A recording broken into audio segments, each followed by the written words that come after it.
예, 이제 마무리 한 시간을 더 나누시는데,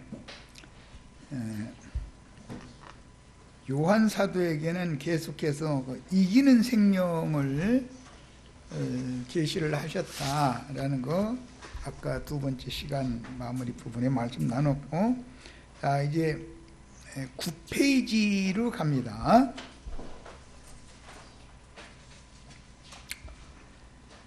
베드로가 처음에 그물을 던지기 시작했지만 2000년 동안 로마교로 시작해서 계속 복음이 변질되고 훼손을 입었는데,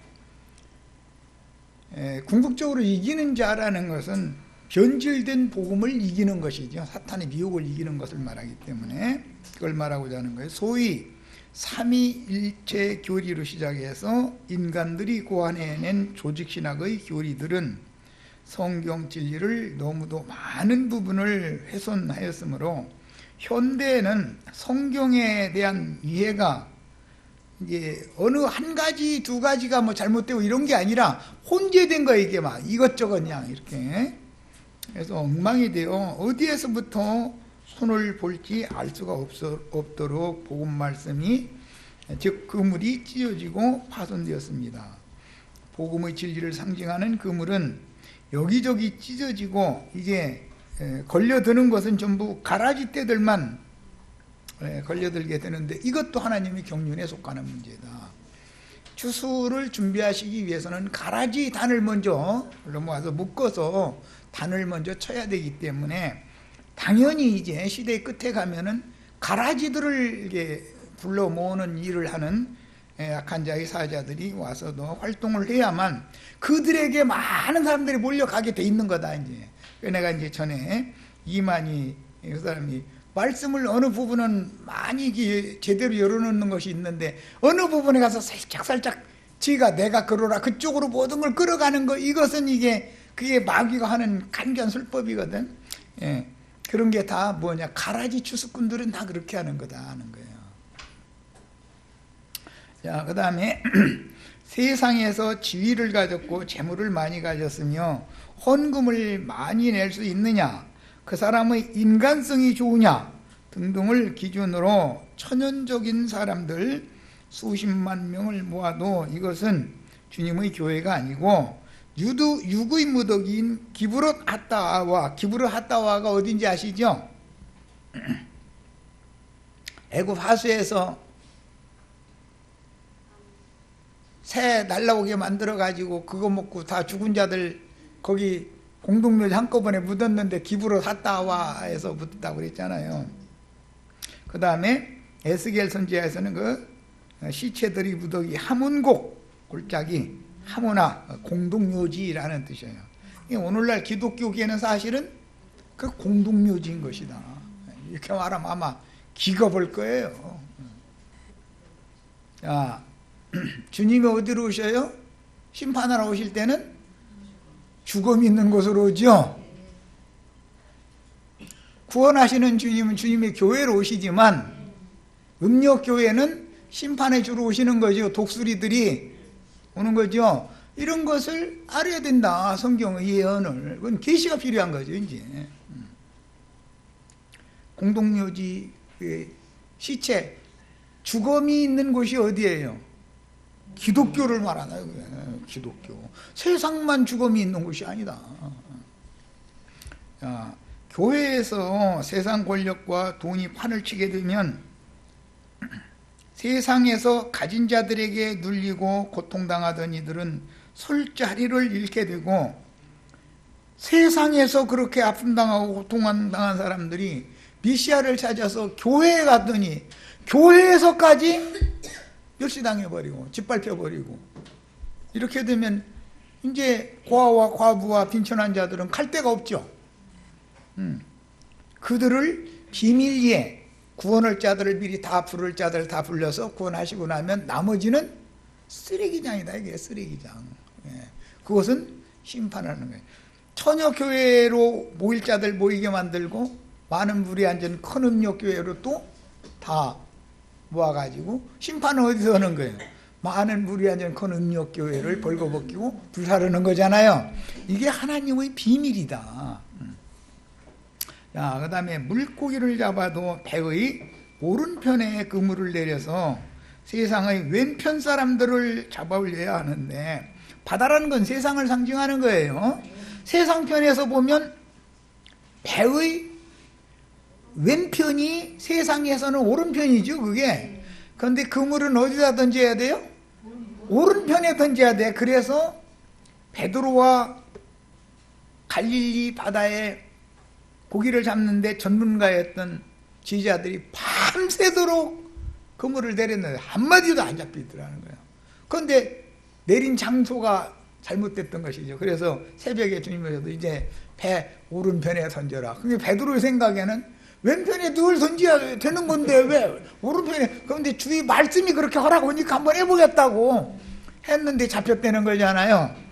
말하고자 하는 의도를 잘 깨달으셔야 돼. 세상에서 지위를 가졌고 재물을 가졌고 뭐 세상에서 인간성이 좋고 등등 세상의 자랑거리가 있는 사람들을 많이 불러보지만 그게 사실은 다 가라지들이라. 이걸 알아야 되는 거다.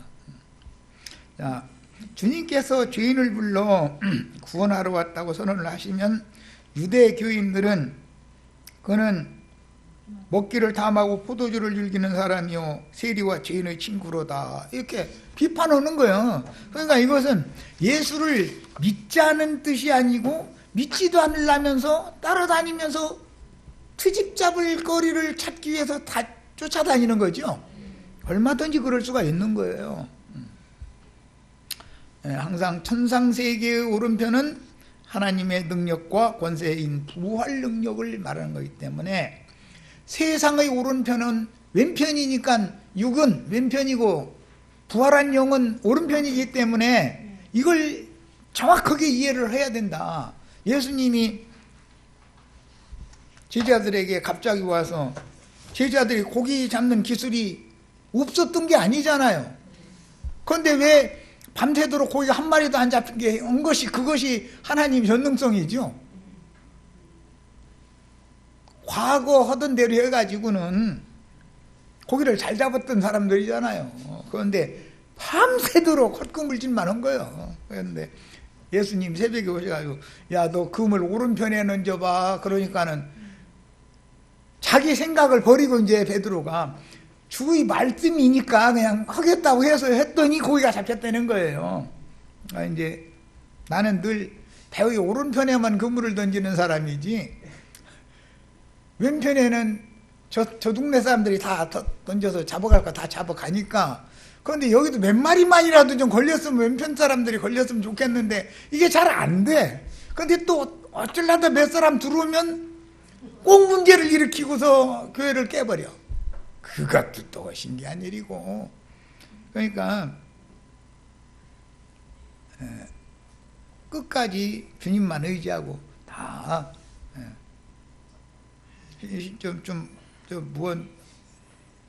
어려운 게 들릴 말이지만 야 80만 원에 올려달라. 그냥 올려줘. 내가 알아서 내게 이렇게 믿어야 되는데 그래서 따져봐. 나도 이제 또 계산 네가 계산되는 대로도 이때까지 한 번 된 적 있어? 그냥 맡겨. 그러고 그거 못 내게 생겼으면 그만 두어버리고 그거 뭐 그렇게 그냥 신경 쓰냐. 그래서 그러네요 참. 몇 달 빌려서 용 80만 원씩 못 내게 생겼으면 안 오면 되는 거지. 뭐 이거 꼭 여기 해야 되는 법칙이 어디가 있어. 그러니까 그렇게만 모니까 너무 변투만 그는 뭘 그냥. 그리고 딴들이 이사 간다고 해가면서 막 할 때 머리 쓰고 그럴 때 야 50만 원짜리로 이사 가면 50만 원도 안 나오면 너 어떻게 할래? 그러고 있지. 아니 그게 또 그거 할 말 없대 또 그러면 또 50만 원 낼 수 있으면 80만 원이라고 못 내겠냐? 아니, 그거는 주님 손에 맡겨야 되는 일인데 사람은 그게 잘 안 돼. 이게 다 이제 비유를 하는 말이에요.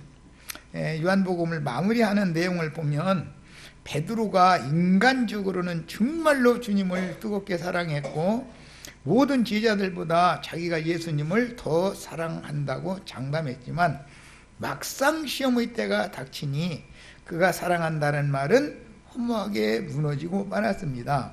3번을 부인함으로 예수를 사랑한 게 아니라 사실은 자기를 사랑했다라는 것이 드러났는데, 그는 자신을 사랑함으로 죽기를 두려워하여 예수를 3번 모른다고 부인하게 만들었죠.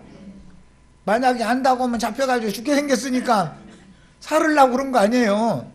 그러니까 알고 보면 베드로가 예수를 사랑한 게 아니라 자기를 사랑했던 것이죠. 예수는 이용을 가치가 좀 있었던 것이고, 주님의 나라가 이루어지면 우편에 나를 앉혀주면은 영의 정자리는 내 자리, 이 생각이 있었던 것이고, 그러니까 이것을 깨닫게 하는 데는 하나님의 전능자가 아니면 이걸 깨닫게 한다는 게 쉬운 게 아니죠.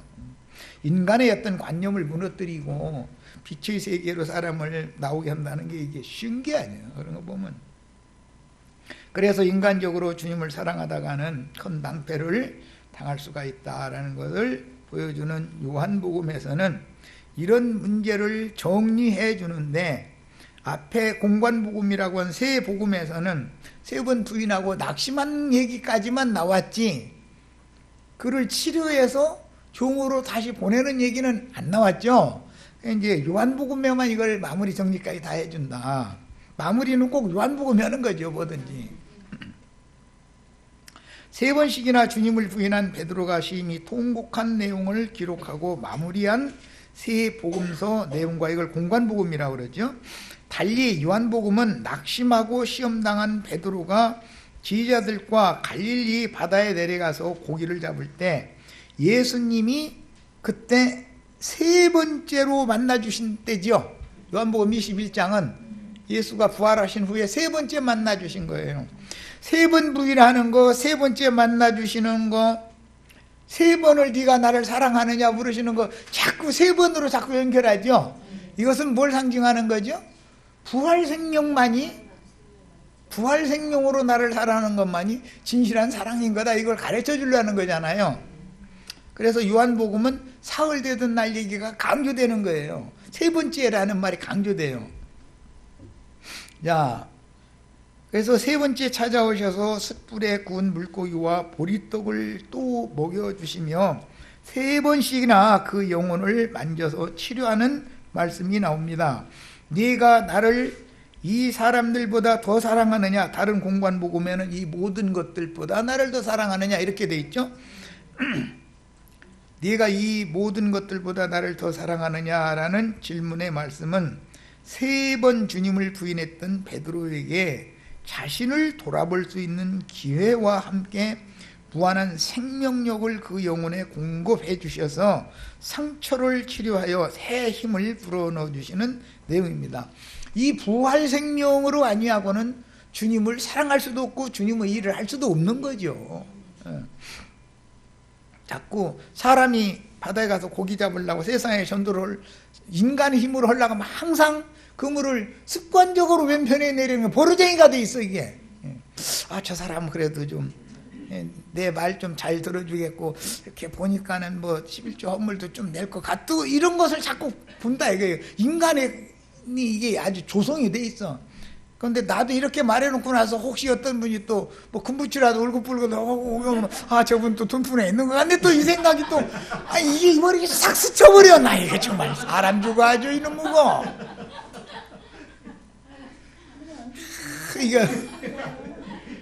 이게 끝나는 거 이거 쉽지 않아.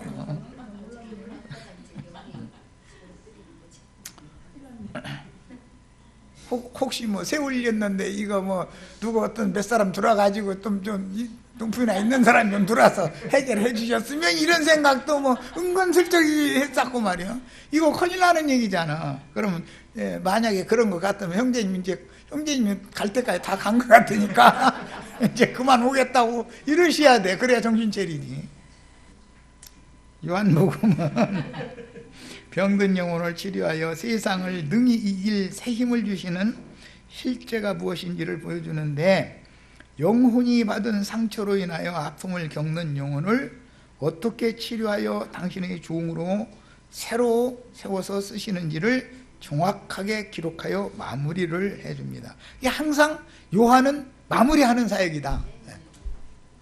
세상에서 무슨 사유로 상처받고 아픔을 안고 교회로 나와서 주님의 치료를 원하는 영혼들은 반드시 요한복음을 통해서 생명의 치료를 하시는 의사이신 영혼 치료가 제일 중요한 거죠.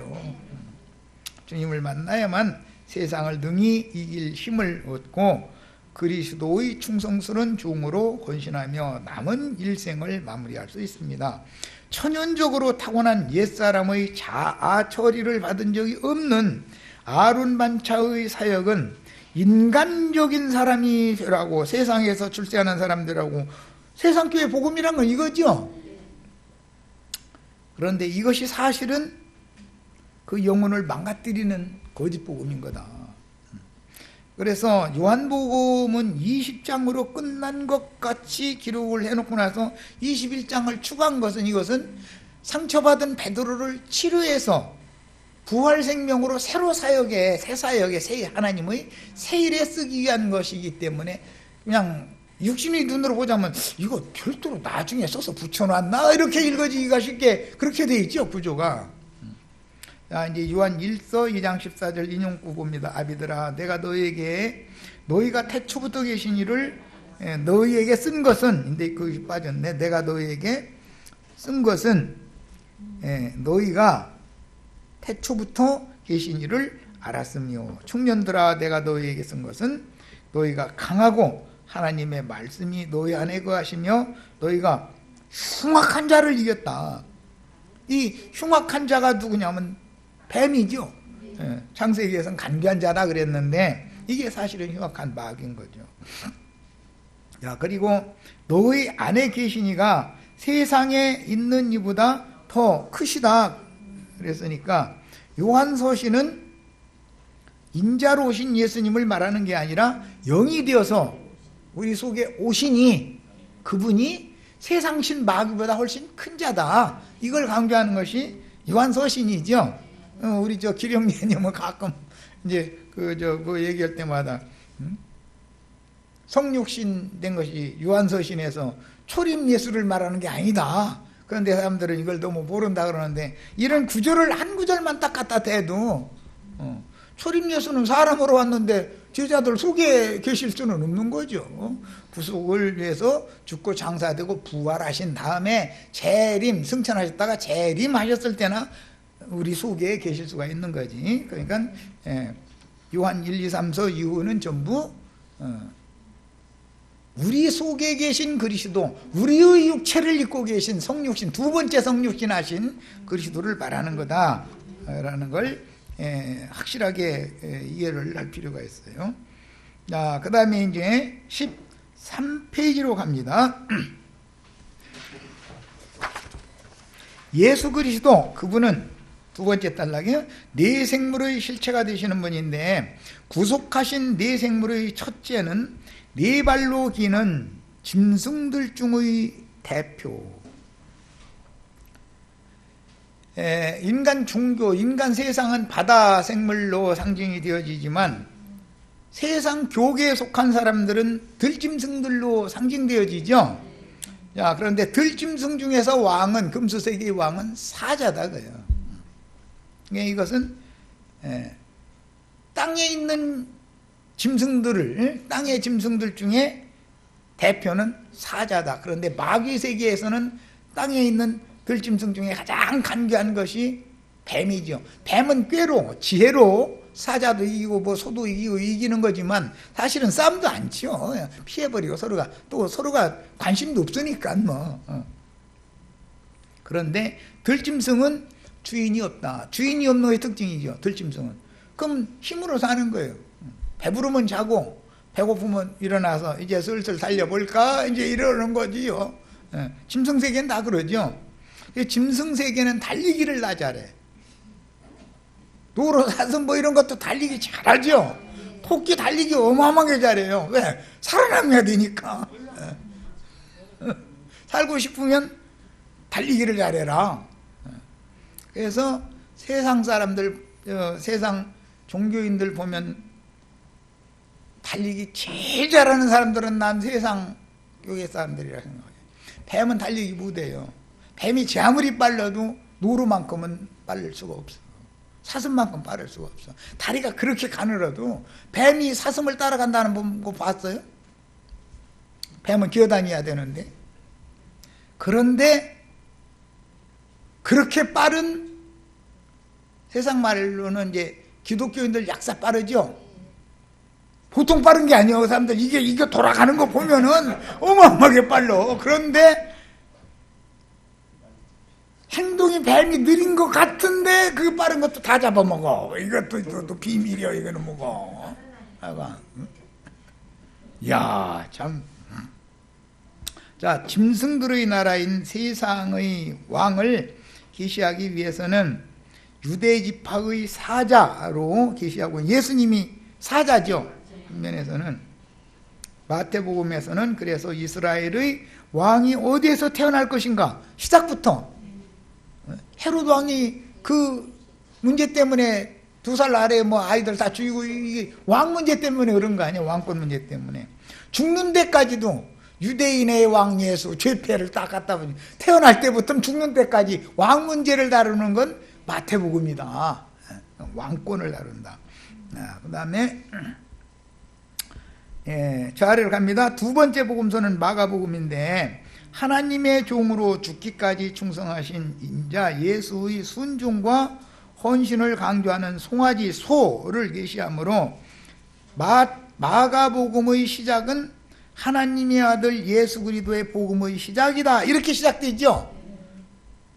족보 이야기 이런 것이 없잖아요. 그냥 하나님의 아들 예수, 하나님의 종으로 육신을 입고 세상에 오신 예수님이 전하기 시작한 복음은 시작이 이렇게 시작된다. 이거부터 이제 시작이 되는 거예요. 그리고 나서 마가복음에는 계속 복음이라는 말이 계속 반복돼서 나와요. 그리고 이제 14페이지로 갑니다. 마가복음의 맨 뒤에 보면은 세방언을 말하고 뱀을 짚고 독을 마시고 그런데도 해봤지 않는 얘기가 나오죠. 그렇게 해서 마무리를 해요. 그런 걸 보면은 마가복음은 제일 중요한 것은 하나님의 종은 세상에서도 종교에 대해서도 무엇에 대해서도 침해를 받지 않는, 그래야 충성을 다할 수 있으니까 그걸 강조한다는 걸 알 수 있고, 그 다음에 특징이 14페이지로 갑니다. 이제 마가복음과 요한복음에는 족보가 없죠. 마태복음과 누가복음에만 족보가 나오잖아요. 왜냐하면 종이 족보가 있어요, 없어요? 종이라는 건 족보도 없죠. 종이 무슨 족보가 있어요?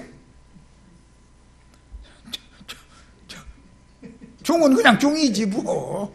아들 낳아도 종, 손자 낳아도 종, 다 그냥 종인데 무슨 놈의 족보가 필요하고 그게요. 그러니까 마가복음에는 족보를 기록하지 않는다. 종은 족보가 필요 없는 거죠.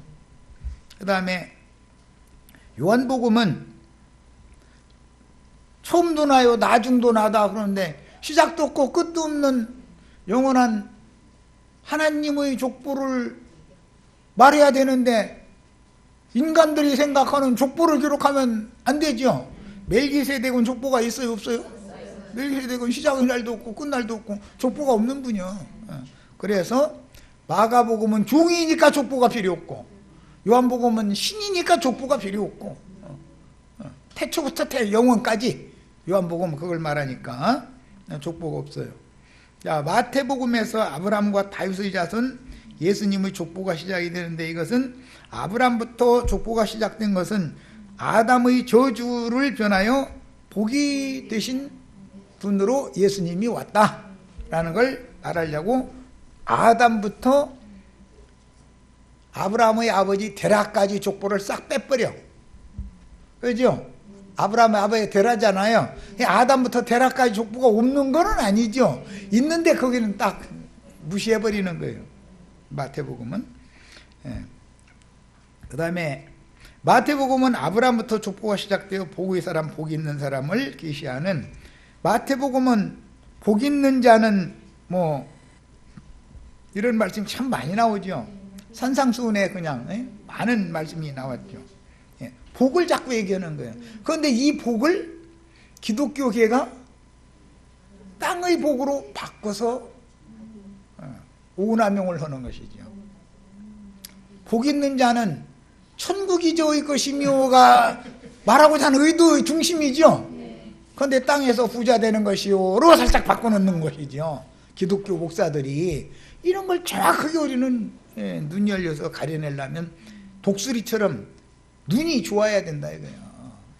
예리한 눈으로 딱 꿰뚫어 보고 할 줄 알아야 되는 거죠. 창세기에서 여자는 뱀의 미혹을 받아 아담 세계에 하나님의 저주를 불러들였지만 구속을 이룬 주님의 새 세계는 태를 치료받은 영혼들이 좋은 땅에서 나오는 생명의 소산들을 풍성하게 생산하여 생육하고 번성하는 축복을 들여오기 때문에 신약에서 마태복음의 족보에는 저주받은 땅을 복받은 땅으로 고쳐가지고 천국 농사를 새로 하는 이야기부터 시작한다. 그런 얘기예요. 누가복음은 사람으로 오신 예수로부터 시작해서 족보가 위에서 아래로 내려오는 건 마태복음이고 아래에서 위로 올라가는 건 누가복음이죠. 사람으로 오신 예수로 시작해서 아담을 거쳐서 하나님에게까지 도달되도록 족보를 기록을 한 것은 저주받은 세상에 오셔서 구속을 이룬 사람으로 오신 예수님이 메시아가 되셔가지고 구속을 이룬 다음에 사람들의 영혼을 데리고 하나님의 영광 앞으로 하나님께로 올라가는 것을 기록한다. 마태복음은 저주를 변화해 복이 되게 하시려고 세상에 찾아오신 짐승세계이지만 짐승세계를 버린 것이 아니라 짐승인간들을 아주 버린 게 아니라 짐승인간들을 찾아오셔서 구속해가지고 누가복음 족보를 통해서 하나님의 영광 앞으로 올라가는 것을 얘기하는 거다. 그런 말이에요.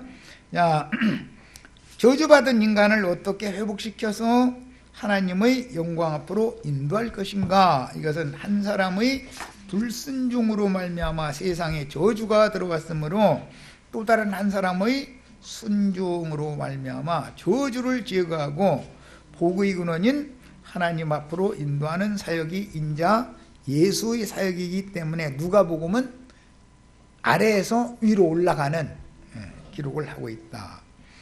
인자 예수의 육신적인 아버지는 마리아의 남편 요셉이죠. 육신의 아버지죠.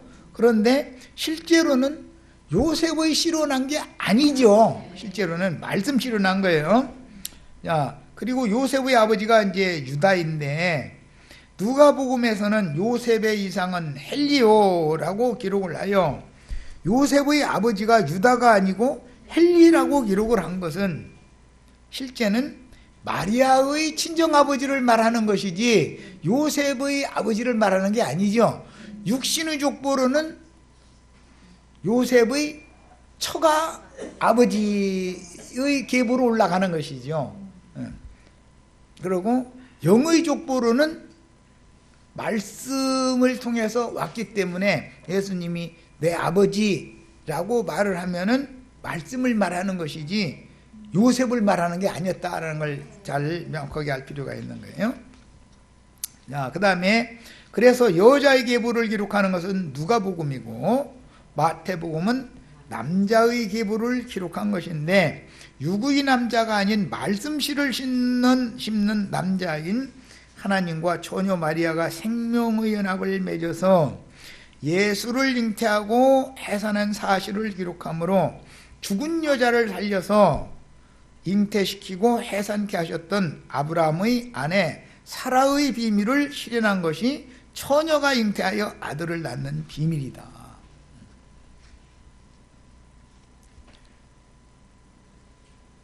죽은 영혼을 살려서 깨끗게 하면 하나님이 오실 때는 그 영혼이 처녀의 태가 되는 거다. 그런 말이에요. 이게 참 비밀이죠. 마른 나무가 싹을 내고 꽃을 피우며 열매를 맺는 하나님의 지팡이가 되어 어떻게 법궤에 들어갈 수 있는지를 깨달으면 부활이요 생명이신 그리스도를 계시할 때 반드시 온 우주의 실상임을 계시하기 위해서 사복음서로 기록해야 한 무식하고 무지한 짐승인간들의 눈과 귀가 열릴 수가 있는 것이다. 동서남북 사방에다가 예수님께로 오는 문을, 사방문을 다 열어놔야죠. 그래서 사복음서가 필요하다. 헨리는 무남동녀인 딸 마리아만 뒀기 때문에 율법을 이루기 위해서 딸만 둔 아버지는 그 후손의 대를 잇기 위해서 같은 지파의 남자에게, 그러니까 마리아도 예수님도 똑같이 유다 지파야죠. 다윗의 자손이어야 되잖아요. 다윗의 자손 중에 솔로몬 계보는 아버지 계보고 나단 계보는 어머니 계보죠. 헨리 쪽으로 이렇게 오는 거기 때문에. 그래가지고 두 계보가 이렇게 헤어졌다가 딱 만나는 것이 예수님을 낳기 위한 것이죠. 이게 성경에 이미 예언이 되어 있는데, 민수기 27장 마지막 장에 슬로브아스의 딸들 얘기가 나오죠. 기업을 상속받았는데 딸들이 자기 목소리 기업을 가지고 시집을 가버리면 자기 아버지의 기업은 다 없어져 버리는 거잖아요. 그러면 자기 아버지는 죽은 것이 돼버리기 때문에, 영원히 하나님에게서 끊어진 것이 되기 때문에, 그것에 대해서 우리 불쌍한 아버지 오레비를 못 낳고서 우리 이제 남매들만 두셨으니 이거 어떻게 뭐냐고 물어봤다는 거잖아요. 그러니까 그거 걱정할 것 없다. 같은 지파의 근족에게 혼인을 해서 아들을 낳으면 너희 친정아버지 맏아들은 친정아버지의 족보를 잇도록 해주면 된다. 이게 이제 접붙임의 비밀이다 그러죠. 우리는 이방 죄인들이지만 하나님의 성령이 오셔서 우리를 예수님께 중매해가지고 접붙여 놓은 거죠. 그래서 우리는 접붙인 가지예요. 감나무 이런 거 다 접목을 하지 않으면 열매 맺어요, 안 맺어요? 그것도 또 비밀이지. 맺기는 맺는데 고염 뺏기면 믿지. 참 너무 놀랍죠. 누가복음은 족보를 기록할 때 사람의 계보를 기록하는데, 성경에서 여자라는 말이 나오면 인류 죄인된 사람을 말하고, 남자라고 하면 예수 그리스도 곧 말씀씨로 난 메시아를 의미하므로, 인자께서 구속을 이룬 후에 생명의 근원인 남자는 예수 그리스도, 그 다음에 여자는 교회로 이것이 실현이 되는 것이다. 자, 그 다음에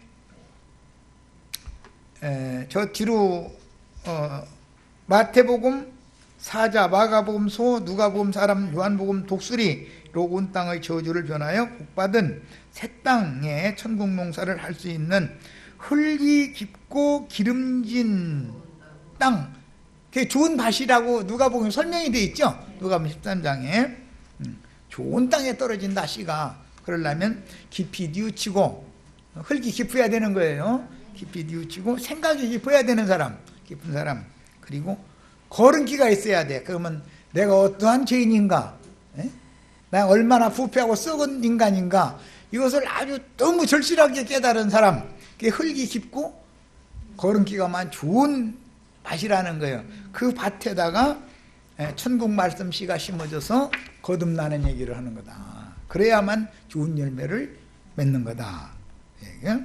자, 마태복음에서는 들짐승의 왕을 계시하는데, 타락한 인간들은 세상 주인이 누구인지를 알지 못하고 주인을 찾지도 않으며 자기 스스로 생명을 부지해가면서 살아야 하기 때문에, 이건 바닷고기는 세상 사람들이죠. 물고기, 생선들은. 그런데 구속사 내생물에는 생선은 안 들어가잖아요.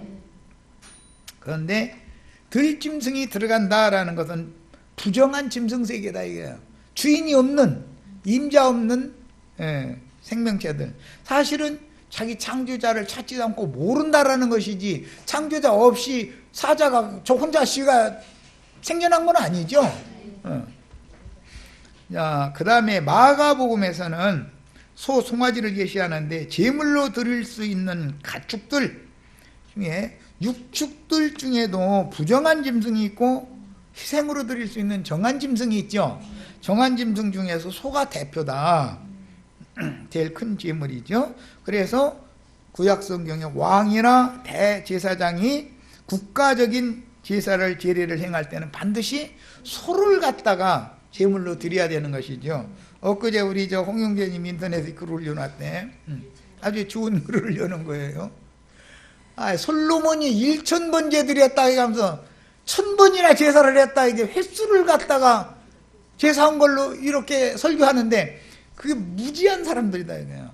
번제라는 것은 살을 번자, 태울 번자니까 불살라서 드렸다. 그런데 거기 천이라는 용어는 기본 용어의 뜻이 소라는 뜻이다 말이에요. 소.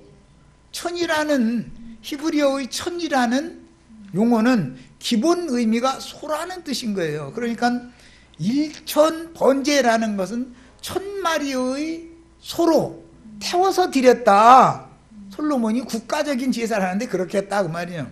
그런 말인데 이것을 갖다가 하루에 1000원씩 1000날을 갖다 바치면 복을 받는다, 이런 식으로 해서 1000번제 드리라고 이러고 앉았죠.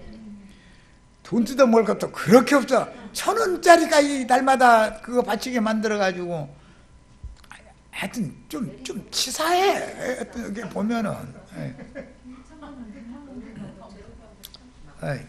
아니 무슨 놈의 신이 내내 배고프게 쫄쫄 굶고 있다가 안식 교인들한테는 안식일 날, 일요일 교인들한테는 일요일 날 수금으로 다니시느라고 하여튼 뭐 각 예배당마다 그냥 뭐 야, 그러지 말고 전 세계가 아주 통합해서 회개 볼 사람 없냐 이거 다 해가지고 나 하늘에 있을 테니까 그냥 가지고 와라 그러셔야지. 이놈의 예배당마다 성당마다 수금으로 다니시면 너무 바빠. 하여튼 그런 예수를 저희가 잘 믿는데 나처럼 얘기하면은 우리는 그렇게 안 된다고 그러고, 아유 정말 참 불쌍한 사람들이죠.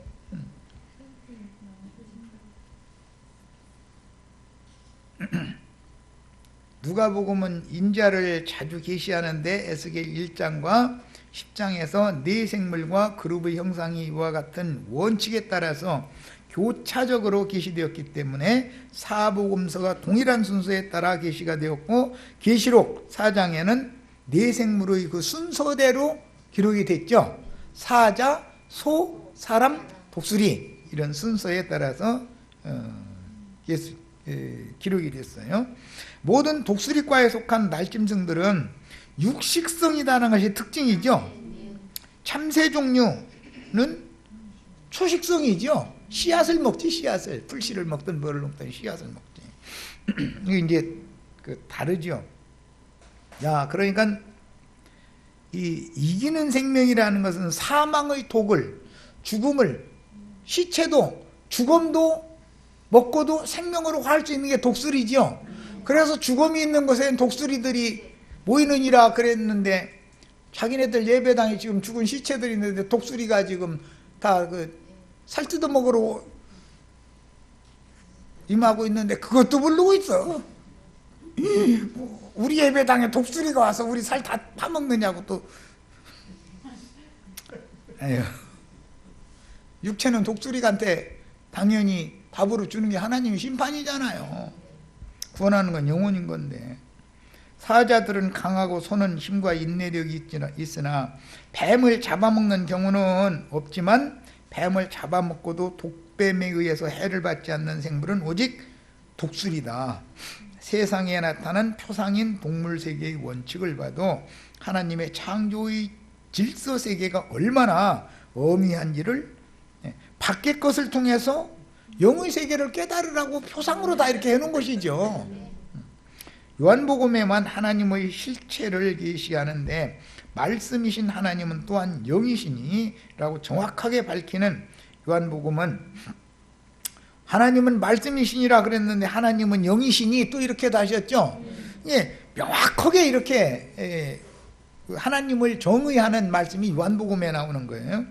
요한복음에는 모두 영의 세계에 대해서 말씀하셨는데, 성령으로 난 것은 영이니 등등 다른 복음에서는 사람의 영이 하나님의 성령으로 거듭나야 된다라는 말씀을 하시는 일이 없죠. 요한복음에만 이것은 새 생명을 얻어야 된다, 생명을 강조하는 것이 요한복음이다 그 말이에요. 또한 하나님은 빛이시니라고 말씀하셨지만, 하나님은 사랑이시니라고도 또 말씀하시죠. 예, 하나님은 만유 자체죠. 하나님은 아버지, 예수님은 아버지도 되죠. 예수님은 아들도 되죠. 그러면 세상 사람이 아니 아버지가 아들이요? 아들이 아버지요? 이러면서 따질 거 아니에요. 그런데 이사야 9장 6절에는 아들이 한 아들을 주셨는데 그 한 아들이 영존하는 아버지라고 그랬죠. 그러니까 인간 세상의 생각, 육신의 생각을 가지고 성경 읽으면 헷갈리죠. 아들, 예수님은 아들이요, 아들이요. 그러면 예수님이 아버지요. 그러면 틀렸다고 생각할 거 아니에요. 기독교인들은 예수님이 아버지도 되죠. 예수님 아들도 돼요. 예수님은 빛도 되고 생명도 되고 호흡, 바람, 영이라고 그랬는데 바람, 수음이라는 뜻도 돼. 공기라는 말이에요. 공기도 되고 물도 되고 생수. 예수님 생수죠. 그러니까 만유가 다 예수 그리스도를 말한다. 만유이신 그리스도. 이렇게 말을 하는 거예요. 그러면 어떤 사람들은 자기가 알아진 그것에 꽉 잡혀서 예수님은 하나님의 아들이라고 알고 있으면 그 이상 예수님이 아버지도 된다, 만유의 아버지는 예수님이다 이러면 이단이죠. 나도한 형제는 목사님들한테는 이단이 되는 거예요. 지금 이제 예수님이 우주 만물과 만상과 모든 것들의 만물의 아버지다, 예수님이 아버지다 이렇게 말하면 그 이단이더만 이런단 말이야. 뭐가 이단이요? 예수 그리스도가 만유라는 사실 자체를 자신들이 모르고 어떤 부분만 아는데 그것이 다라고 빡빡 우기는 것이 어둠이다 이런 말이에요. 다라고 틀린 게 아니죠. 그 면이 있죠. 그렇죠? 어떤 부분 가지고 주장을 하면 그게 이단이 되는 거다. 틀린 말을 하는 게 아니에요. 항상 그런 거예요.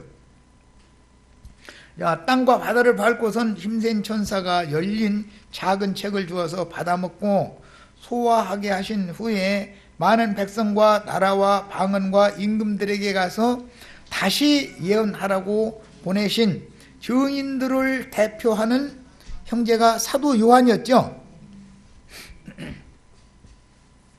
영생, 생명이라고 할 때 여기 생명은 조예라는 단어를 쓰기 때문에 혼적 생명인 푸시케나 육적 생명을 말하는 그런 생명이라는 용어가 다르다라는 것도 기본적으로 아셔야 되고, 요한복음에 조예라는 단어가 가장 많이 사용되고 있는데, 인자는 생명을 얻되 풍성하게 얻게 하기 위해서 왔다라든지 유일하신 참 하나님과 그의 보내신 자 예수 그리스도를 아는 것이 영생이라 이런 말을 할 때 이게 전부 조예라고 하는 단어를 사용을 하는 용어다. 그 다음에 요한복음에는 참이라는 단어도 많이 사용이 되는데 모든 것의 실체, 실상, 진실함이라는 뜻이니 구약성경에 나타난 것들은 그림자, 비유, 모형이지만 요한복음에서는 모든 것들의 실체, 실상을 말하고자 한다. 해의 실상은 예수님이죠. 창세기에 나오는 요셉의 별의 실상은 예수님이죠. 이렇게 광명한 새벽별은 예수님이잖아요. 이렇게 모든 것이 다 예수에 대해서 말하는 거다. 그 다음에 참빛이 있었다, 나는 참포도나무다, 참제자 등등 참이라는 말이 많이 사용되는 것들은 모형과 비유와 그림자적인 표상들에 대해서 그 실체, 내용물을 드러내기 위하여 사용하는 용어인 것이다. 요한 1서에는 참 하나님 얘기가 나오죠. 하나님도 모형적인 하나님, 여호와 증인들이 지금 굳세게 붙잡고 있는 그 여호와 하나님은 그림자 하나님이죠. 비유의 하나님이죠. 참 하나님 누구예요? 예수 그리스도다 이 말이요. 자, 요한 복음 3장 12절로 13절 내가 땅의 일을 말하여도 너희가 믿지 아니하거든 하물며 하늘의 일을 말하면 어떻게 믿고 있느냐. 하늘에서 내려온 자 곧 하늘에 있는 인자 외에는 하늘에 올라간 자가 없느니라. 그래서 인간들이 땅의 일을 가지고서 하늘의 일을 이해시키려고 아담 세계, 물질 세계를 먼저 창조한 것인데 땅의 일을 예로 들어야 하늘의 일이 이해가 되잖아요. 그래서 이걸 물질 세계 창조를 해놓고 나서 그걸 표상으로 삼아서 말씀을 전하는 것이 하나님의 무지한 인간들에게 향한 전도 방법인데 이것을 확증해서 증거하려고 그러면 이단 시비를 붙는다 이 말이야. 그들은 모형, 그림자, 예표에 너무 붙잡혀 있기 때문에 참껏 실상, 실제에 대해서 보이지도 않고 들리지도 않기 때문이다. 나머지 부분은 우리 지체들이 얼마 안 남았으니까 꼭 읽어보시기 바랍니다. 여기까지서 마칩니다.